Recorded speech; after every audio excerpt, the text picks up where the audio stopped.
know, a lot of people are obviously looking ahead already. This is one of the worst things about politics is that nobody ever really wants to live in the moment. I'm in the moment. Well, I you know I'm in the moment. That's true.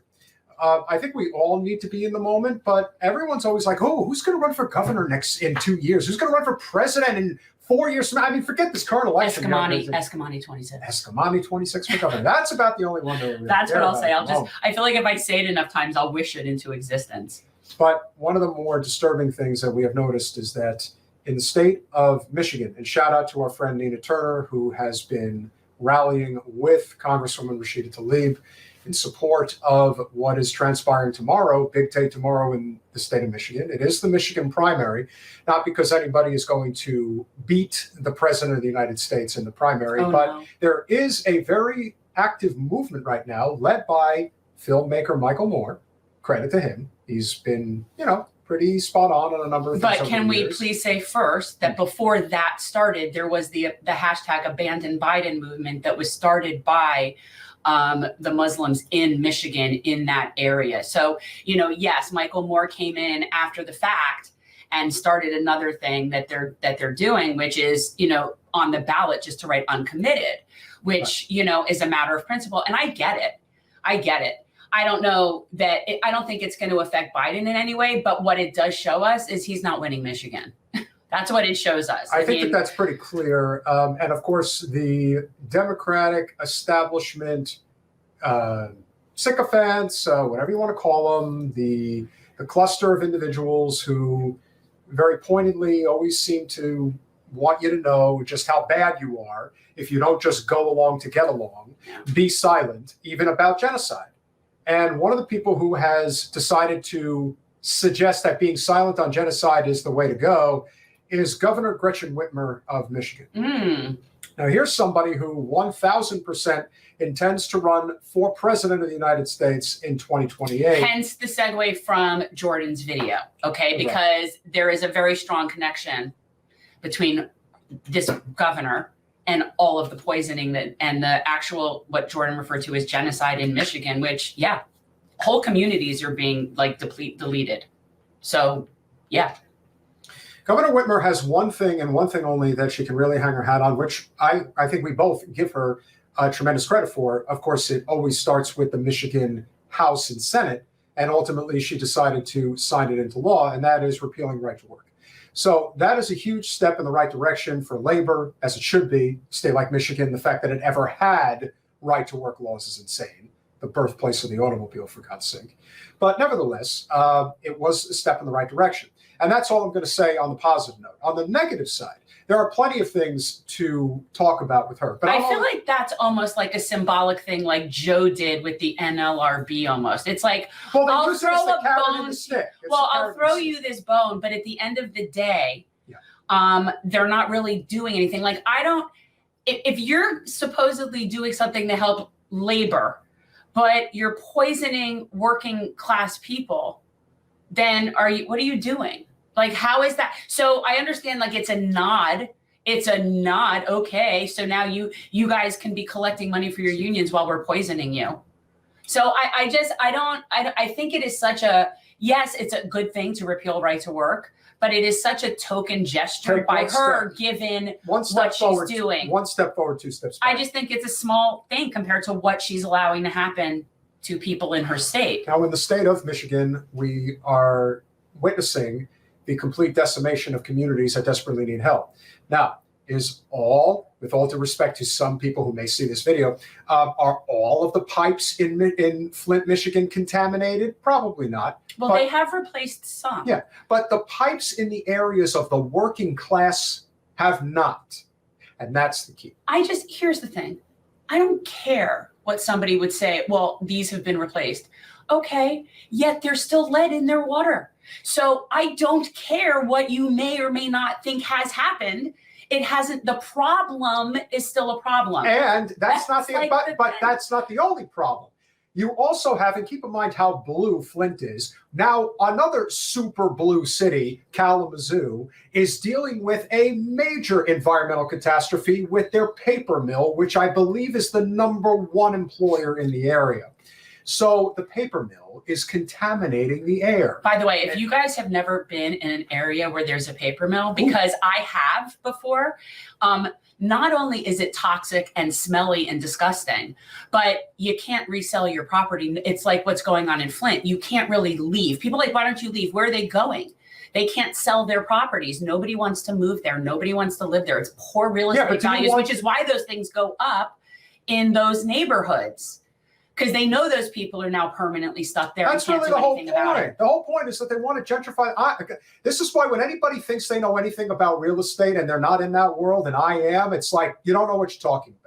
The goal is always to buy for a little and sell for a lot. So if they feel that they can just drag the rates of the values, if you will, of the properties down to the point in which it's not worth anything, then just get the hell out of there. And then you go in and clean it out and start a whole new thing. There you go. And you know how many times that happens? Then they'll have clean water. Oh, it happens. It happens quite often. And so this governor wants you to know that even though there has been a concerted effort, the person who has overseen environmental catastrophe in the state of Michigan, who has done nothing in lieu of one of the worst governors we've seen in recent memory, Governor Snyder. What is the point? You make one adjustment and then you prove that you're not willing to change anything. It's like Trump moves the embassy from Tel Aviv to Jerusalem and Biden keeps it there. Well, so it's just in the context, it's the same thing. Yeah. Whitmer isn't doing what she could be doing to truly improve. Well, actually, no, it's more than that though with her, because it isn't just that she didn't fix the crap that Rick Snyder left. It isn't just that.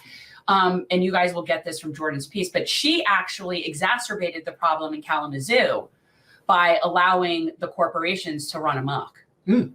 And that's her. That's not from before her. I mean, it did happen before her too, but she facilitated an expansion of the paper mill even after knowing that people are being poisoned. And in fact, somebody that Jordan interviewed, their son just died this past weekend at 33 years old from an asthma attack. And she had another child that died from an asthma attack. So that's not normal. And so if that's not enough, now you have a genocide being committed on the very people's families that reside in Dearborn, Michigan, an adjacent city to Detroit that has the largest Palestinian population in the country.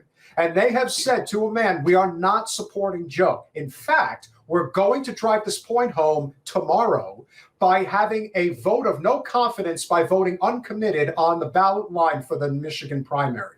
And so what has happened over the course of the past several days, knowing that this picked up steam, and give credit where credit is due to Michael Moore, who has helped lead the charge on this effort. Well, all of the Democratic Party sycophants have been out there talking about how terrible these people are. And the one person who managed to speak up on this issue was Beto O'Rourke. I'm going to take your guns away. Really? But here's the kicker. Always interesting. Credit where credit's due when it counted. But today, Mr. O'Rourke decided to put out an email suggesting that he didn't really mean what he said.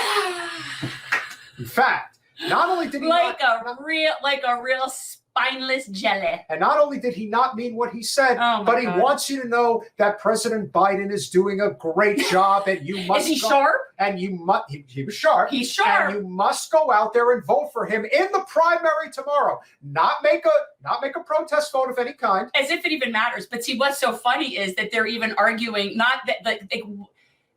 first of all, they're not even having a primary. So why are they even worried about it? As far as the Democrats are concerned, they're not having a primary. So where do they get off complaining about what people are doing in a primary that they've decided they're not even having? Where do you get off using your vote as leverage?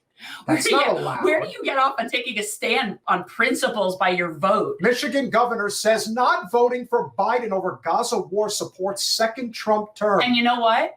Yeah. So where you have leverage. They need your vote. So threaten them with another Trump presidency. I don't give a flying F. You're not getting my vote. The tone deafness is just suffocating, because there have been several panels conducted with in the Muslim community in Michigan about what's going on. And they have flat out said, yeah, no.